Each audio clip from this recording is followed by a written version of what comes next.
You can feel it before you name it. That quiet pause before you speak. The subtle scan of someone's face as you choose your words. The instinct to soften your truth, just enough. You learned, early on, that trust is not freely given. It's negotiated, performed, earned. So you became careful, observant, emotionally precise. You learned how to read a room the way sailors read the sea, by sensing invisible currents. You learned how to listen more than you speak, how to mirror, how to be agreeable without disappearing, how to be strong without threatening. And people trust you. They really do. They open up. They confide. They feel safe around you. But here's the paradox no one talks about. The same skill that makes others trust you quietly teaches you not to trust yourself.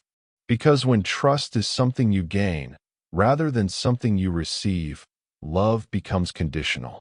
Safety becomes strategic. And connection turns into a performance you can never fully step away from. This isn't manipulation. This isn't charm.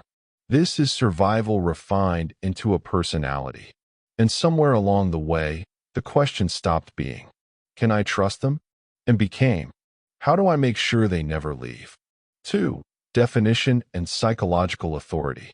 What you're experiencing isn't a social trick. It's a nervous system adaptation.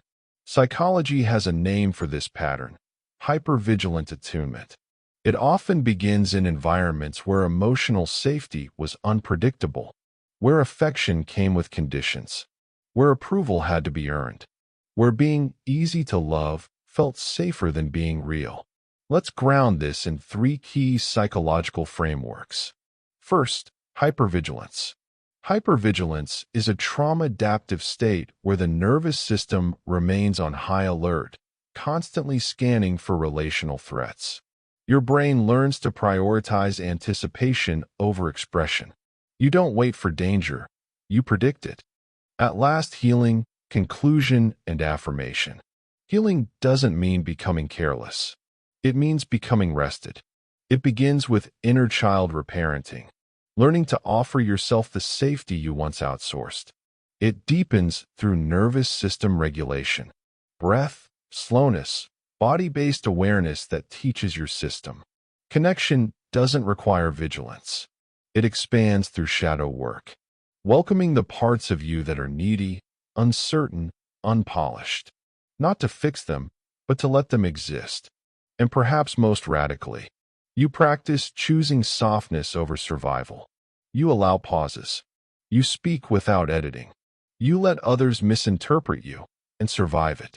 Rainer Maria Rilke once wrote, "Try to love the questions themselves, live the questions now."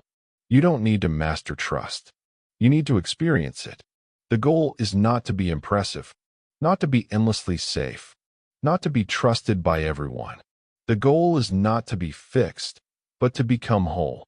If this spoke to something quiet inside you, share it with someone who carries the same invisible weight. And if you want more work like this, slow, honest, and human, stay with us. You don't have to earn your place here.